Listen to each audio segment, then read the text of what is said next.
UpStreet Kids, it's Pastor Rocco here with another week of our New Life Oneonta UpStreet Kids video Bible lesson. We are still here in the month of October where we're learning about our theme, Cliffhanger. The story isn't over. And all month long in October, during our Cliffhanger theme, we're going to be talking about the word grit. And grit is never giving up even when life gets hard. And all October long, we're going to be looking at different stories throughout the Bible that show us characters who have grit. Last week, we learned about Joseph and the story of him and his brothers. And this week, we're going to be diving back into that same lesson about Joseph for part 2 of how we can learn about our word grit through the story of Joseph. Guys, we're going to get kicked off in just a minute here. As always, we're going to start off with a little bit of worship together, and then we're going to jump right into our lesson. So, 3, 2, 1, here we go.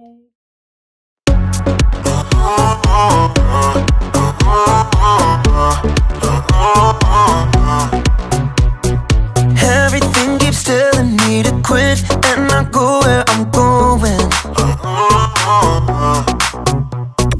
But I'm never ever gonna stop, and there's no signs of slowing.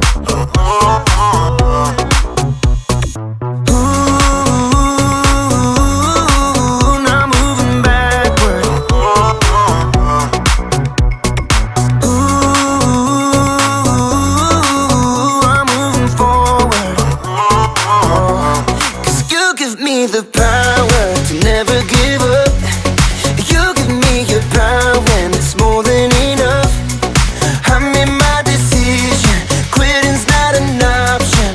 No matter how hard it gets, I know I'm in, 'cause you give me the power.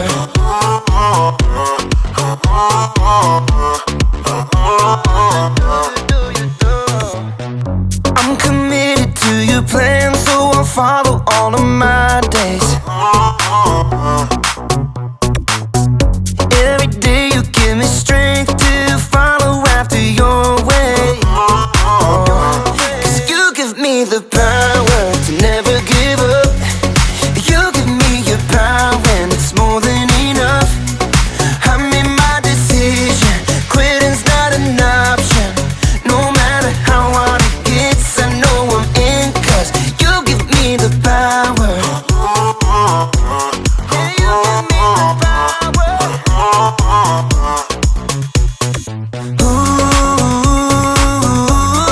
Ooh, now moving backward.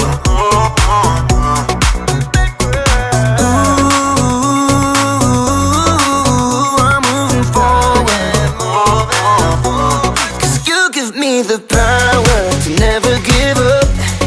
You give me your power and it's more than enough. I made my decision, quitting's not an option. No matter how hard it gets, I know I'm in, 'cause you give me the power. Yeah, God gives me the power. You give me the power.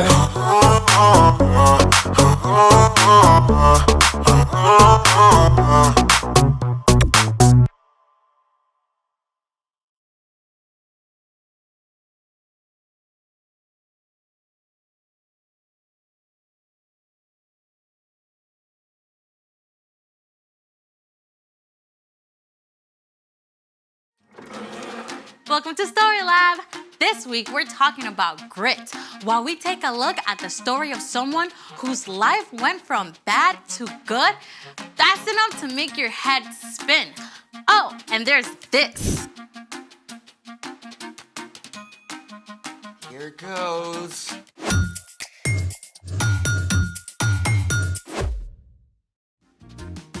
Hey, I'm Amaya, And I'm Zeke. and we're talking about grit, which is refusing to give up when life gets hard. What's under the plates? I don't know, actually. How do you not know? Well, today's story includes a mysterious dream with food. So, mystery food challenge.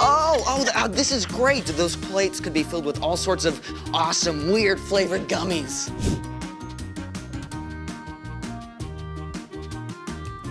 Well, I got my friend to set it up for us. You know what? Why don't you do the honors? Mystery Vegetable Challenge? The Mystery Vegetable Challenge. Oh, I have a bad feeling about this, all the way from my taste buds down to my stomach. Oh, come on. Vegetables can be tasty. Only with ranch dressing. Oh, do we get ranch? I don't know. Let me see. Okay, it says here that we each pick a dish, then we see who can finish eating whatever vegetable they get. I don't know. Come on, you can totally do this. Grit, remember? Can I cook mine with bacon? Just pick. Fine. Here goes.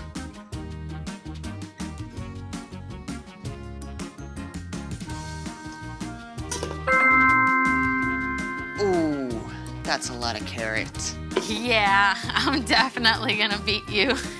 You don't even know what your veggie is yet. Yeah, but I like vegetables. They're good for you. Just pick. All right.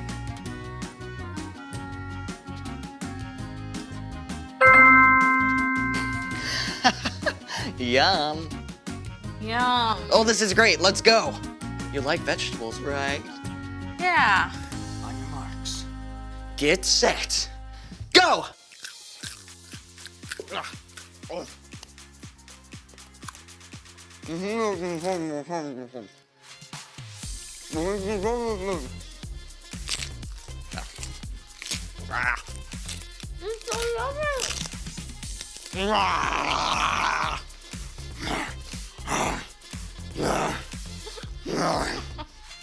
I'm gonna beat you. Oh, I won! I won! I'm the carrot master. And I think it's time for... The story before the story. Today, we're in the very first book of the Old Testament, Genesis. God created the whole amazing world, but people turned away and broke their relationship with God. Still, God had a plan. God called Abraham and Sarah and promised to bless the whole world through their family line. One of Abraham's great-grandkids, Joseph, was sold into slavery in Egypt by his own brothers and then thrown in prison even though he done nothing wrong. But even there, God was with him, and Joseph didn't give up. That's where our story starts. Take it away, Brian. Hey everyone! Well, we are at the bottom of the roller coaster in Joseph's life. Let's find out if it gets any better. During his time in prison, Joseph had interpreted the dream of Pharaoh's drink taster and asked the man to put in a good word for him, remember?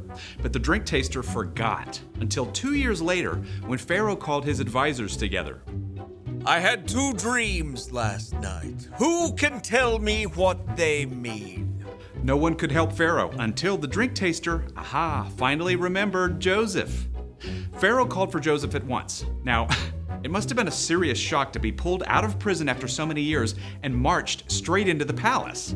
I've heard you can tell what dreams mean. Oh, I can't do it. But God will give the answer.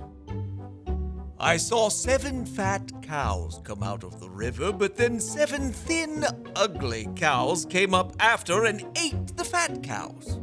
After that, I dreamed about 7 full heads of grain on a stem. 7 weak, thin heads grew up after them and swallowed up the 7 good heads. God has shown you what will happen. 7 good years with plenty of food are coming, but then 7 years without enough food will follow. Pharaoh should look for a wise, understanding man to take charge and store some of the food in the good years so there will be food to use later. God has made all this known to you. I'm putting you in charge of the whole land of Egypt. Think about it. It had been years from the time Joseph's brothers sold him until he was taken out of prison. And then, in a single morning, he was made second in command of the whole land of Egypt. Joseph traveled all over Egypt and helped to store up grain during the 7 plentiful years. And when the years of hunger began, Pharaoh sent everyone to Joseph to buy food. Now, the famine spread far beyond Egypt. It even reached into Canaan, where Joseph's father Jacob and Joseph's brothers lived. And they soon became desperate for something to eat. I've heard there's grain in Egypt. Go buy some for us so we won't die. Jacob would not let his youngest son, Benjamin, go. But the older 10 brothers made the long journey to Egypt and came before Joseph. Joseph's brothers bowed down to him, just as Joseph had dreamed about so long before. We've come to buy grain. We're hungry. Joseph recognized them, but they did not know who he was, so Joseph decided to test them. You're spies! No, we were 12 brothers, sons of one man in the land of Canaan. Our youngest brother is now with our father, and one brother is gone. Joseph continued to test his brothers. He ordered them to leave Simeon behind, return home, and come back with Benjamin as proof of their innocence. Joseph had their sacks filled with grain and sent them away. Along the way, the brothers discovered that their money had been returned. When they arrived home, they showed Jacob the grain and told him everything that had happened. We have to take Benjamin back with us. Joseph is gone. Simeon is gone. I won't let you take Benjamin. At first, Jacob refused to let Benjamin go, but soon, all the grain brought from Egypt was gone. Go back. Buy us a little more food. The man warned us we can't return without Benjamin. I promise to keep him safe.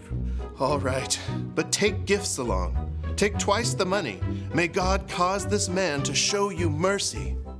Once again, the brothers made the long trek to Egypt, this time with Benjamin. When they arrived, Joseph ordered that the brothers be taken to his own house, where a special meal was prepared. Is your father still living? He is alive and well.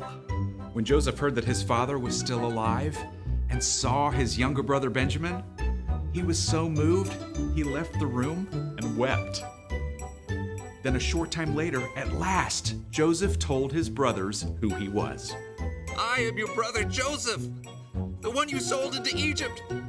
But don't be angry with yourselves. God sent me ahead of you to save many lives. Then Joseph hugged his brothers and wept. He forgave them. He told them to return to Canaan and bring Jacob and the rest of the families to live in Egypt where they would have enough food, and that's exactly what happened. Joseph's entire family packed up and traveled to Egypt. Joseph finally saw his father Jacob again. The whole family settled in a place called Goshen and had enough to eat through the rest of the famine. The end. That is epic. I mean, Joseph's brothers did something terrible. Yeah, but God flipped it upside down. God made sure that Joseph was in the right place at the right time with the power to save his whole family. Yeah, that's right. Jacob's family actually became the Israelites. And remember, God promised to bless the whole world through them. In fact, hundreds of years later, Jesus was born into Jacob's family line. Through the life and death and resurrection of Jesus, every single one of us can be forgiven. Phew. So, what's our part in this story? Well, Joseph held on through some difficult times, right? But all those hard pieces ended up leading to something amazing. So, we can look at how God worked in Joseph's story and trust that God is at work in our lives too. Oh yeah, absolutely. God is big enough and amazing enough to take something that seems awful and still work out a good ending. Like if you have to move away from your friends. Or maybe you get sick right before a big trip you've been super excited about. God can see the bigger story, even if we can't. God knows how things will be made right in the end. Yeah, we might just have to wait a little longer than we like. You know what? I think you two got it. See you next time. So here's the thing. Hold on, because there's a bigger story, and that can give you grit. You really don't have to finish that. Oh, you bet I am, because the bigger story for this broccoli is sauteed with some bacon. Well, we can't finish without finding out what's in the last dish. Oh, go for it.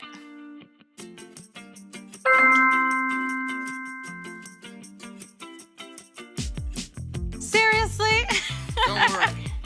I got this. Watch this. Impressive. Thanks for joining us in the Story Lab. See you next time. All right, whoa, let's go find some bacon.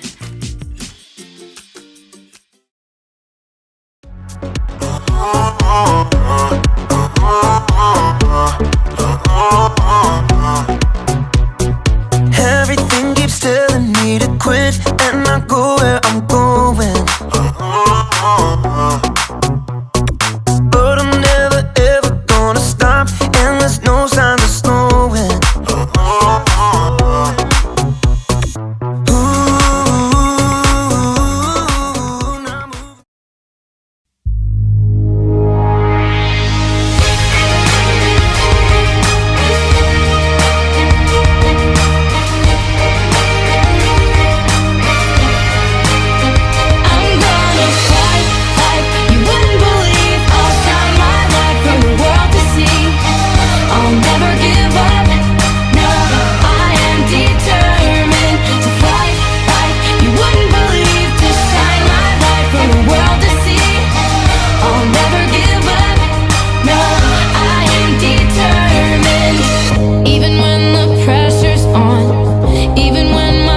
stop moving, moving. I'll never stop fighting, fighting. I'll never stop climbing, climbing. No, I'll never stop moving, moving. I'll never stop fighting, fighting. I'll never stop climbing, climbing.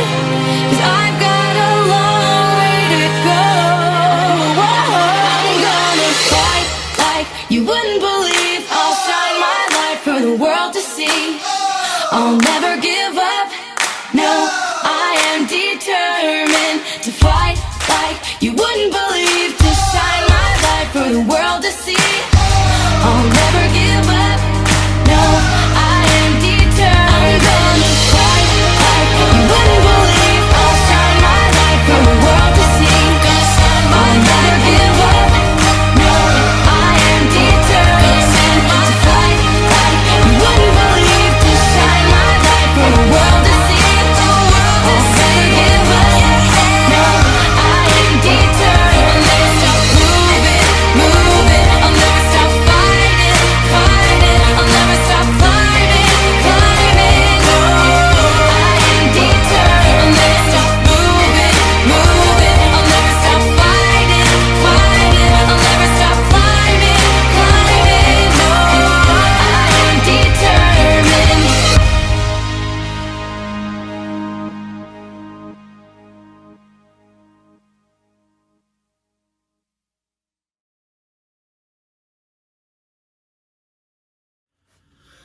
Guys, as you can see, there's so much that we can learn from the story of Joseph and his brothers. From holding on because we know that God is with us, to holding on because the story isn't over yet. Because God will always do more than we can ever ask, think, or imagine. Guys, join us next week for another exciting installment of our New Life Oneonta UpStreet Kids video Bible lesson. We're going to continue with our cliffhanger theme. We're going to continue learning about the word grit and how we can have grit and who gives us grit.